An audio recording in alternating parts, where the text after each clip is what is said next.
We recently shared a video blog on the build of our 68 Camaro project, and now that the car is up in the air, I thought it'd be a good time for Jordan to take us through and see what we did to the bottom side of this car to make it handle all the power of that LSA and still stick to the ground.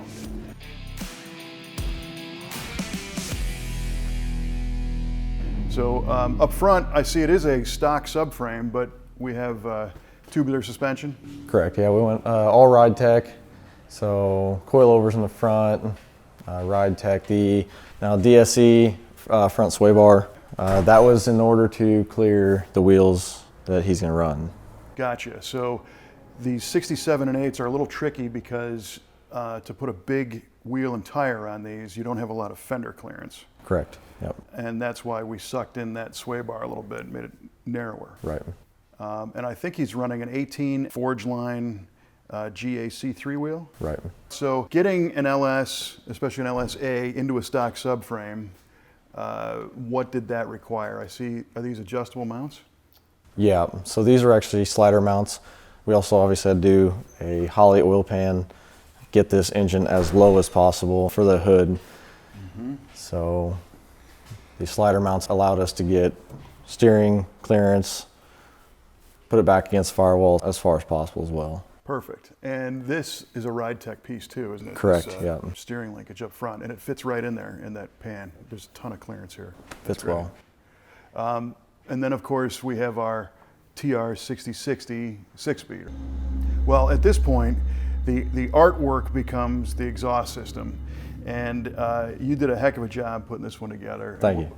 What you got to recognize when you do a car like this is that you come into a situation where everybody wants everything. You know, they want it loud, but then they want it quiet. They want it high performance, but it can't be too big. And you were able to piece a bunch of stuff together that fit between the frame rails and between the subframe connectors and deliver like all of that. So tell me what happened. That was the goal. So we ended up running 2.5-inch stainless steel exhaust tubing. So what I ended up using was pre-bent sections, so it's all mandrel-bent. So straight off our Headman headers, come back, he's got Doug Thorley cutouts that I made custom cutout pipes to come straight off the bend into our Magnaflow X pipe as well.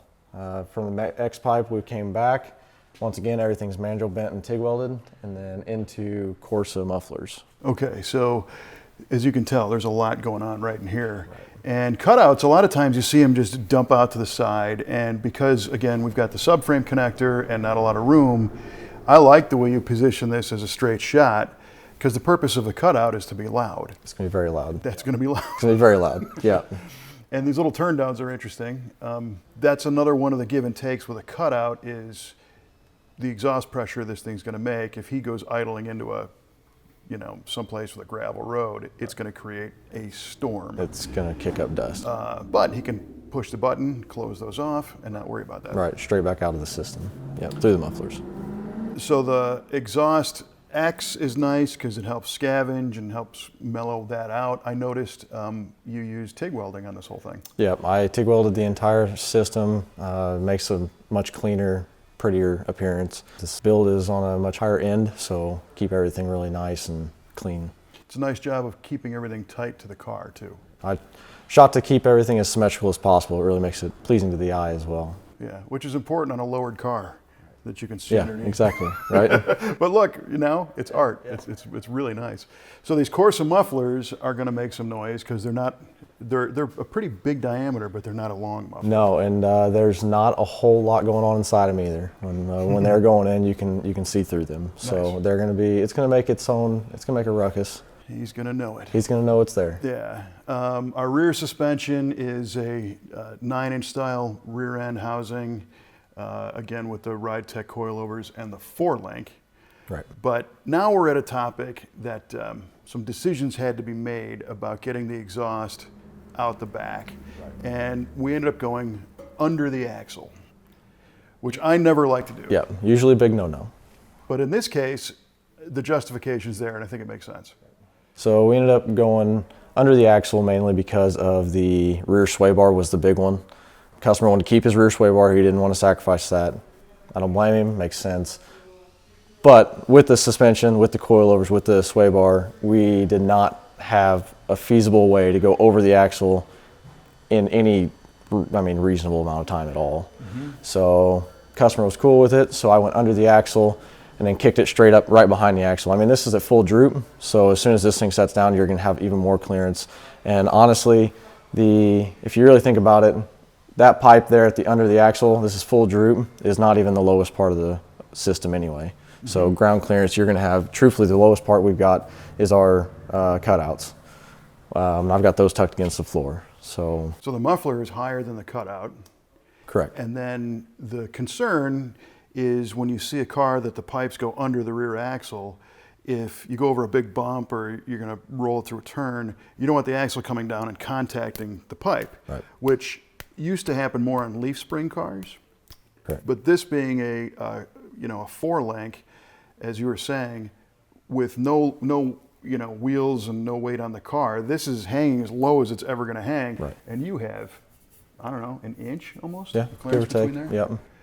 The other thing that's cool about this, you see a lot of under-axle exhaust systems on Corvettes because they've got their independent rear, and sometimes you see that thing hanging down real low. But this, you're going to see mufflers like looking at any other car. Right, correct.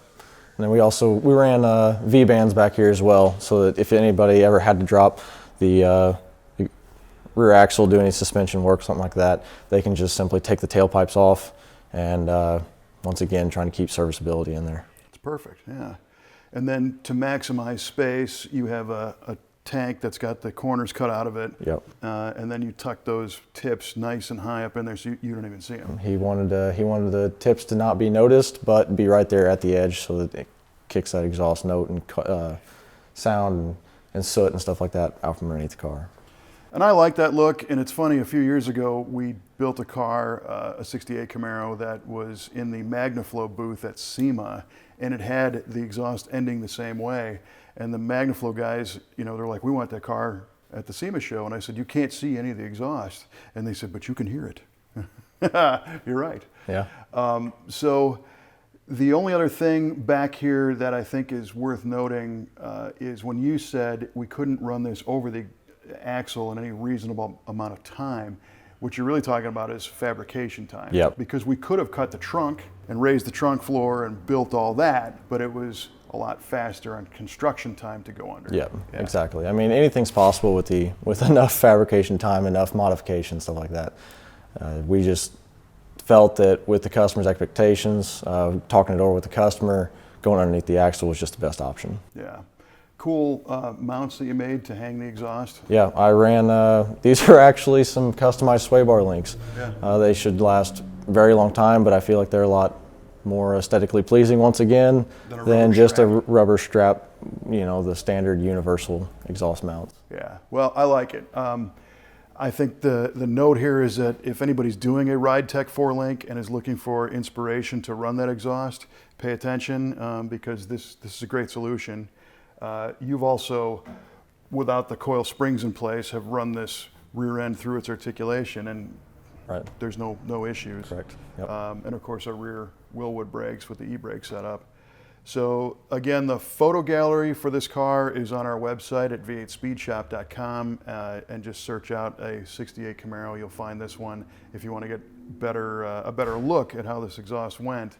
But I think you did a great job, and the bottom of the car is just as cool as the top. Thank you. Thank you. Yeah. If you want to see more of this stuff, subscribe to the channel, and like I said, you can reach us at v8speedshop.com, and we're happy to talk about your dream car or any questions you might have on this one.